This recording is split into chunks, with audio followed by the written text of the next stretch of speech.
Mira Business FM. The sound of success. Mira Business FM, it's the morning drive, and just a reminder to get in touch with us. info@mira.fm is the email address. If you'd like to WhatsApp us, you can do that. whatsapp.mira.fm should bring up the dialogue box. You can get in touch with the show or the station directly. Across socials, of course, the podcasts, give them a download. Lots and lots available wherever you get your podcasts. And a reminder that Mira Developments is joining Dubai's movement for a healthier lifestyle. It is, of course, Dubai Fitness Challenge, citywide during November. 30 minutes a day is what we're being encouraged to do. Just half an hour. I mean, that's essentially making a sandwich, having a cup of coffee, having a sit down. That's kind of 30 minutes right there, and you could do that instead. But at Mira, we're doing lots of different things. At Kite Beach, too many initiatives really to go into, but just a reminder to, I suppose, jog your memory, jog the thought banks. If you haven't yet done anything today, maybe think about it. Let's take a deep dive by way of segue into the UAE's fast-growing fitness economy, performance culture, how Dubai is becoming one of the world's most active cities. I mentioned Dubai Fitness Challenge, transforming the city, perhaps even attitudes in the city. It's kind of one big outdoor gym, Dubai, at the moment. So let's look at the business of wellness and fitness in the UAE. Our guest next specializes in an holistic performance model, training, nutrition, mindset, and recovery. And what he does is helps people who want to excel in their careers without burning their bodies. It says here, Kas Salihu is a Dubai-based health and performance coach, spent more than a decade working with everyone from elite athletes to high-performing executives and entrepreneurs. And here he is. Kas, nice to meet you.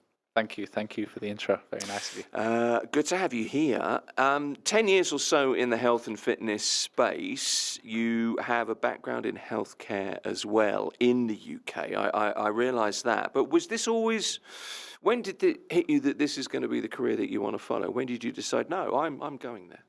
Yeah, so I got into coaching following my own personal journey in health and actually transforming my health.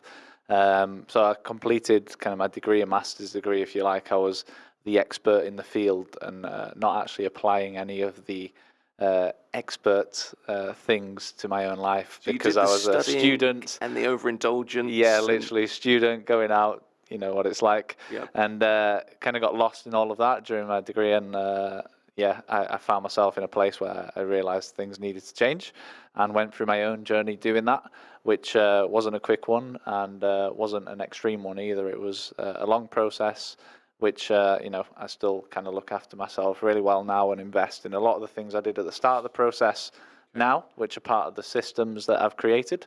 And that got me into then helping people and working with people. And, were you sporty as a kid? Were you, I don't know, what was your sport when you were at school? I was the classic. I always wanted to be a footballer, but not quite good enough. Right, okay. Yeah, but yeah, absolutely.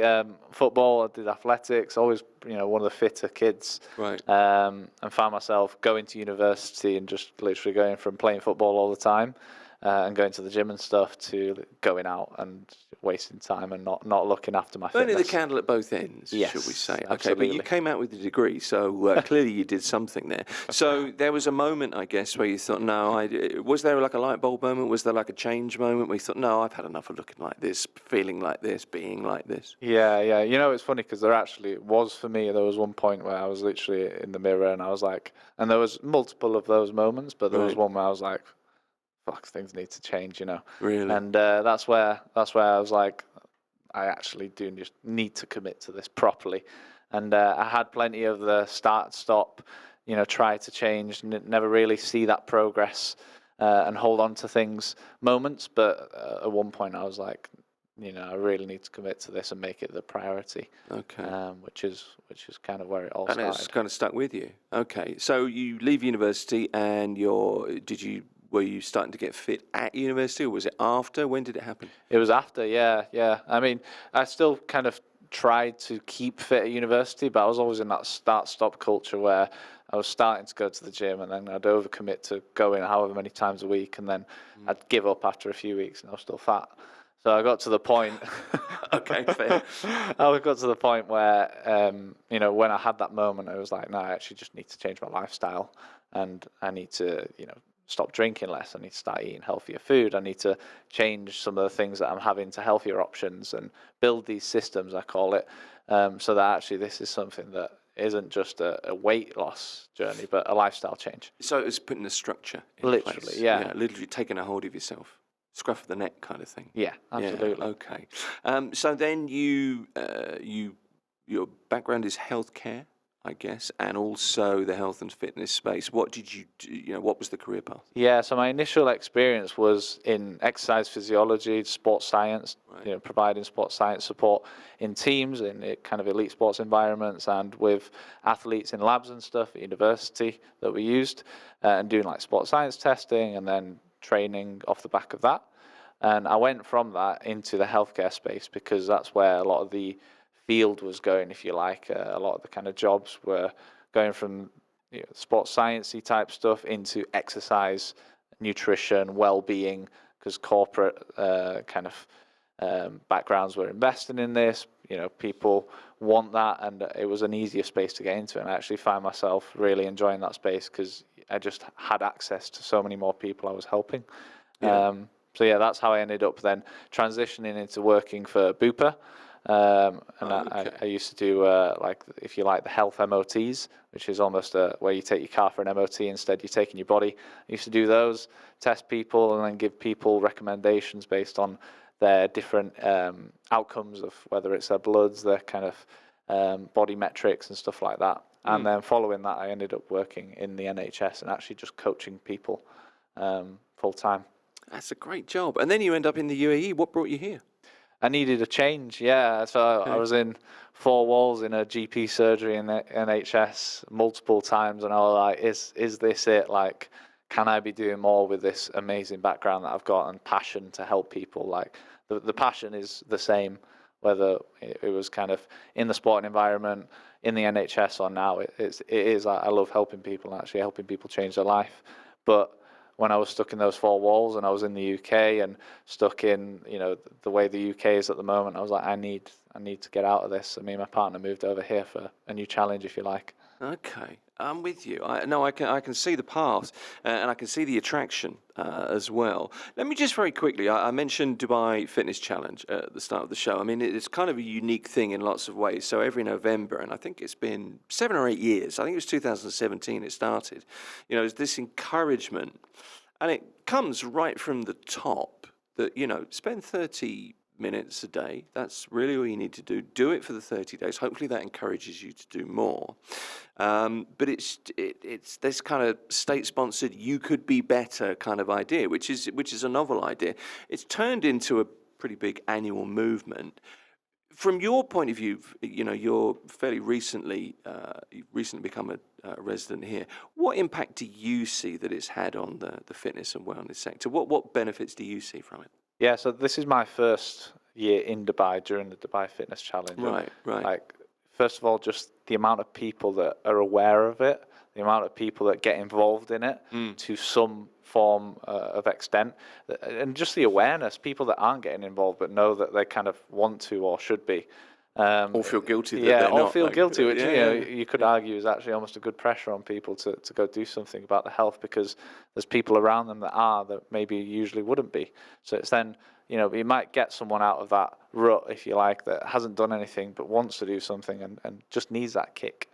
That's a good point to make, actually. I hadn't thought of it that way. But if everybody else is doing it, why can't you, kind of thing? That's as good a way of getting people to, get up off the sofa as any. Yeah. So it's brilliant because, like, the actual people, the awareness that it has of the people in Dubai is fantastic. So that's one of the key things that I noticed. Like, there's no initiative I've ever come across that is this big. And if you look at the Dubai Run that was on the weekend, which I didn't go to in the end, but apparently, over 300k people. Huge. It's absolutely insane how amazing that is. Like, 300,000 people have turned up to do something. Yeah. Where else in the world is that happening? I can't think of that. It's funny, I mean, we use those kinds of things, but we talk about Dubai a lot, and it's, where else would you see this? This is the only place in the world. But I can't think of many places where 300,000 people would turn up for a run on a Sunday. It isn't, or maybe to shout at the government in the UK, but I mean, that's a different thing. But no, you make a good point. I mentioned this very briefly to you off air, and I know you remember this, but there was a report out I think it was the end of October. I think it was October the 24th. For some reason, that's in my memory bank. But it was the UAE Health and Fitness Industry Report 2025, and it was based on insights from fitness operators. I think they talked to something like 45 fitness operators across the Emirates, and they collected data between July and September this year. And it showed some, and I think this was the main thing from it that kind of said to me, no, people are taking this seriously. Real confidence in the market. 87% of gym operators, I don't think you'll find this a surprise, expect growth. They're really bullish, really believe that this is a sector that has great room to grow. 60% planning new UAE locations within 2 years. Where I live, the community gym has just been completely refitted. It's all new gear, it's been painted and everything else, and it's wildly popular. The UAE's fitness industry is becoming more lucrative every year. Lots of people come into the Emirates. You're a recent entrant, resident here. But aside from that, what do you think is driving the growth? Do you think we've all turned around and realised that we should be? What is it, do you think? You work in the industry. Yeah, when people see the results of kind of different health initiatives or their own personal kind of journey with changing their health, I think that drives additional motivation to then change the people around them, their environment as well. If you look at like a workplace as an example, if someone at the top of that workplace, i.e., one of the C-suite executives, is seeing a huge change in their health, they're feeling better, they're going to want the team around them to also do that, and then they're going to want their teams to feel like that. And what that drives, and which is why I'm really passionate about getting into this space and that corporate space, is if people are turning up and feeling better, they have to make a better result, whether that's in performance in sport, whether that's performance in business. Like, they have to, because they feel better. So the amount that their body can produce on that given day, whether that's productivity, output, energy, whatever, is higher. It has to be.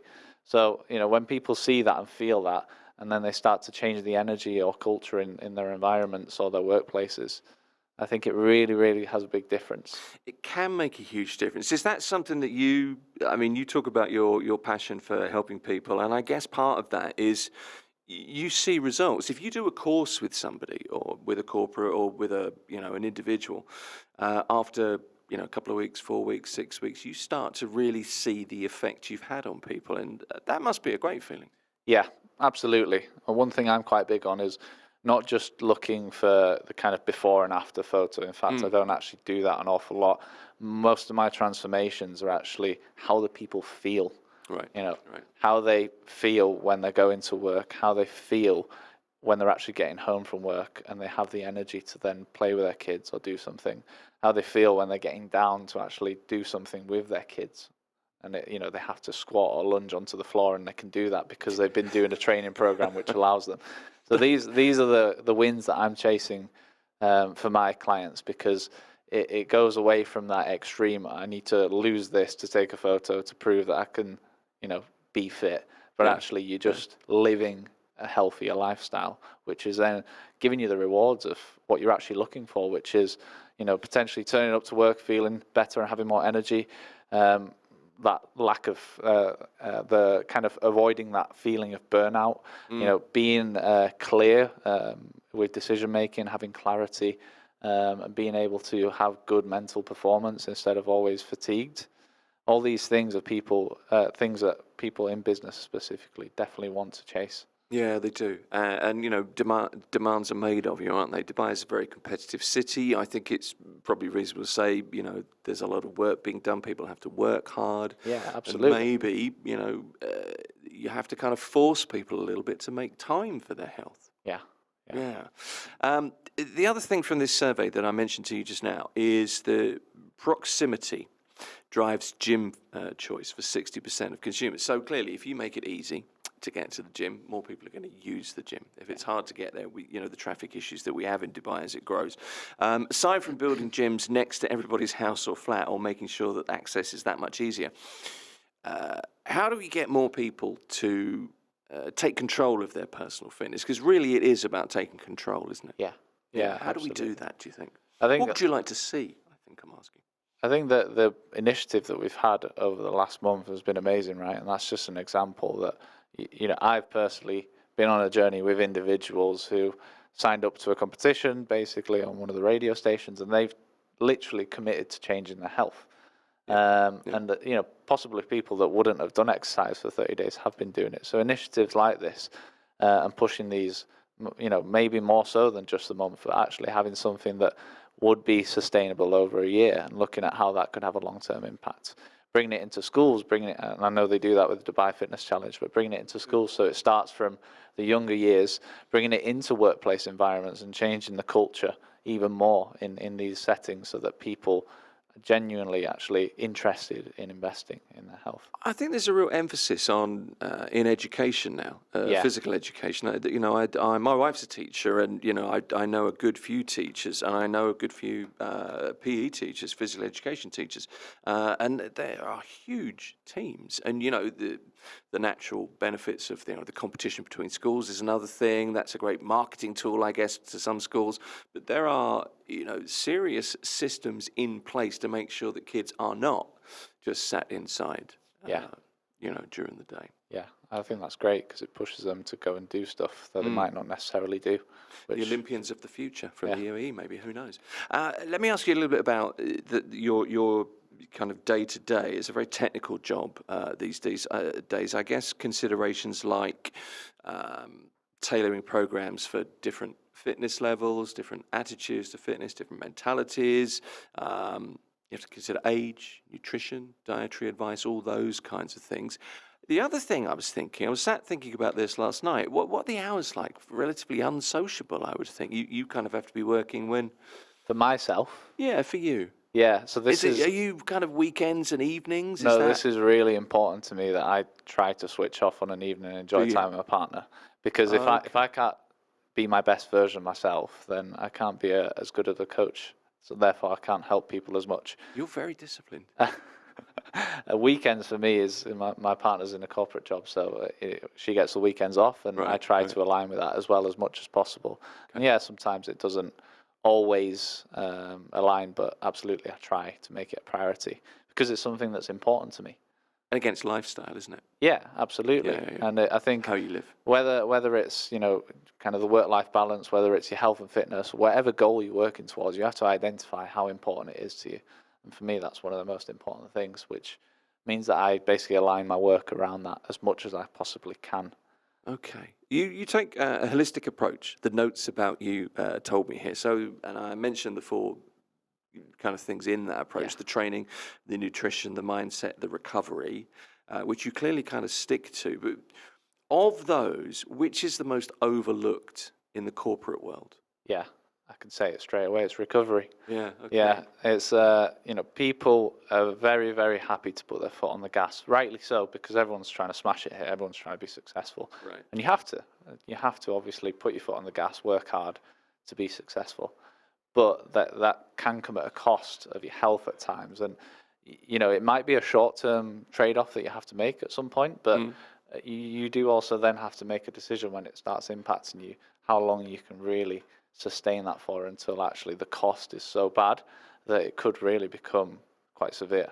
So is this kind of the idea of working hard, really going for it, but making sure you take the time off? I always think of footballers having to play too many games, but if you've run 7, 8, 9 kilometres for 90 minutes and you've only got a day off and then you've got a Champions League game or whatever, the benefits of the rest and the recovery period are clear. Yeah. Kind of thing. Yeah. And I'm trying to put it as simply as I can. I don't know how I did. It's also trying to be intentional with your rest and recovery. Right. You might spend 10 hours at work as an example, and you might have you obviously sleep, your evening meal and whatnot, and then your recovery. Ultimately, it's what you're doing with that recovery period. Right. Are you spending all that time basically on your phone and actually stimulated, potentially then getting back to more work stuff, or becoming more stressed, or are you actually winding down, having a process that allows you to be mindful, allows you to be present, maybe with your kids or your partner, and all these things start to change basically the way your brain works, because it allows you to become less stressed. It allows you to recover better, so that when you wake up in the morning, provided you've had enough sleep, you should wake up feeling energized, or at least not drained, not with a lack of energy and tiredness. Okay. You've coached elite athletes, some fairly elite sports people, and I'm interested in performance habits here. What performance habits do you think from your days coaching, elite people who really have to train very specifically in a very particular way? What translates to executive success? What did you take from that you take into your kind of corporate training? Yeah. So I saw this at a junior level. What I saw was that they do the basics right, and they do them really, really well. Okay. The boring stuff that people don't think is that important is actually really important, and you just have to tick the boxes and do it with intention. And by doing that, it allows you to build systems which then take you to the next level. And people often forget that, especially in Dubai. People are trying to chase that result and trying to do it in the shortest way possible. But actually, often what you have to do is do all the basics right, whether that is in your job in finance, or whether it is a health journey that you're on, or whether it's a business venture. You can't just take loads of shortcuts. You have to get really good at doing all the basics, boring stuff really, really well. And by doing that and building consistency, you start developing rituals which allow you to perform, if you like, that personalized routine. That's what a ritual is. It allows you to then do something for your performance, which you'll then carry out and do on a frequent basis. Okay, so this is all about system and consistency. I get that. So this is not like, the guy in the gym that just goes there to lift the heaviest weights possible. The guy with the really skinny legs but the huge upper body. Big arms. Yeah, absolutely. You're new to Dubai, but I think you could probably comment on this reasonably clearly. What do you think the biggest health challenge facing high-performing professionals is in this city? Is there anything here that's unique, or is it just a blanket, corporate cities across the world that there are issues in? From my experience so far, I've experienced a lot of people who they have said themselves, and you can't clinically diagnose this or not, but they feel like they're burnt out. They feel like they're in burnout. Yeah, that it's almost a feeling of sometimes not even being able to feel anything, if that makes sense. And it does. It resonates a lot with a lot of people who have been in businesses and organizations for a long time, and they are just going through the motions a lot, and that can be a sign of burnout. And again, it's not something you clinically diagnose or not, but another thing is having a lack of energy, not being able to enjoy things, not really being passionate about something. And that starts to go away from just affecting work, but affecting your day-to-day life, which is something that I've noticed people really resonate with when I talk about, because it's what they feel when they're in that day-to-day. Well, this is a busy city. It's a growing city, and it really is. It's kind of a, if you can make it here, you can make it anywhere kind of city, and it offers a lot of opportunity, I think, for people. But at the same time, there's a lot going on. It would be I figure it would be quite easy to burn out, because there is a lot to do here. Yeah, literally. Yeah, okay. So that's the high performers. What about us sort of low to medium performers? What do you hear from, what do you hear from people when it comes to talking about fitness levels and, what they want to do? Yeah, sometimes people, maybe someone, you take as an example, the average person who just wants to lose a bit of weight and get a bit healthier, and they're in a kind of day-to-day job, and they have to go to that job because they're providing for their family. It's amazing, right? But they just feel a bit stuck with trying to improve their health. And I often find these people in cycles where they're going really hot and cold with their health. They're trying to make lots of changes all at once, and they're trying to be really extreme. Maybe that's following a really low-calorie diet. Maybe it's on a training program which is built for someone who's probably like a professional athlete, maybe training for a competition, but actually they don't need to do that much training. They just need to scale it down and bring it back to the basics. So I find people in this kind of position quite a bit, where it just basically makes them feel stuck. They don't know what to do because they've tried things before and nothing's really stuck for long enough, and they've not seen the benefits from it. when people come to this position, I think it's important to evaluate actually what they're working towards and what it's going to take to get there. Right. Because a lot of the time it isn't as extreme as they map out, but sometimes sitting, whether it's with a coach or even with themselves or someone close to them, and sharing that goal with them and actually just mapping it out as a bit of a roadmap, I think that helps them gain clarity on the picture, what needs to be achieved in that time frame, if you like, and then the actions that need to follow with that. Because it's good enough saying, oh, well, being good, saying, yes, I want to achieve this, maybe do a competition, right? But you then have to do something to get to that point that you can do that competition. Or, something that you can track, isn't it? Yeah, exactly. And it might be a certain amount of sessions a week or specific type of sessions.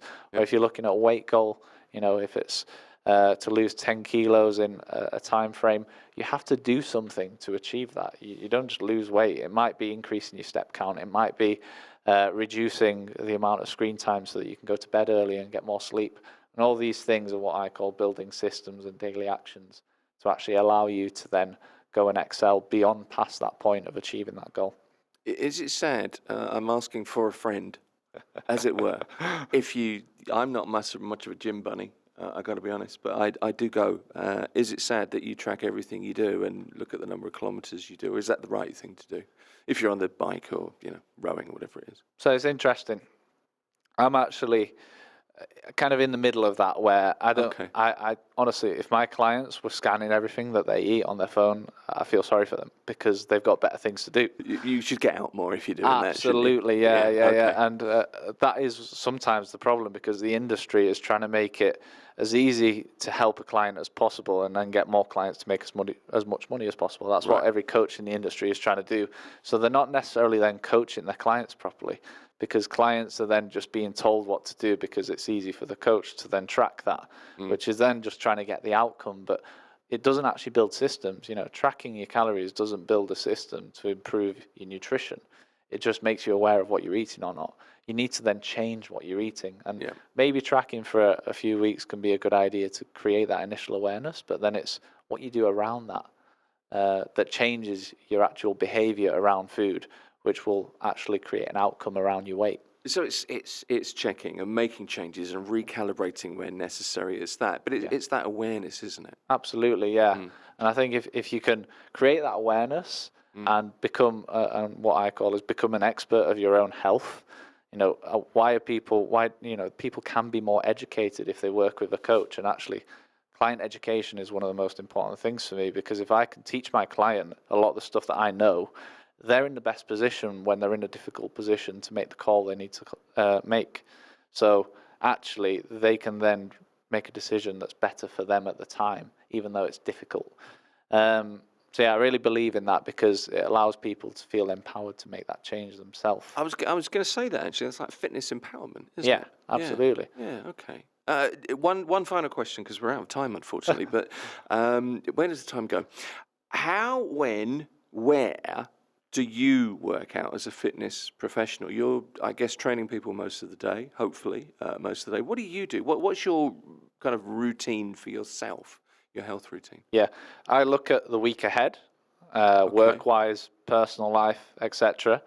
And I would already have a rough program, but then I literally schedule the times in that I'm going to hopefully train. And I literally say hopefully, because it doesn't always happen, and that's the reality. Yeah. It's not perfect, And athletes, when they're training for a competition, it's not perfect for them.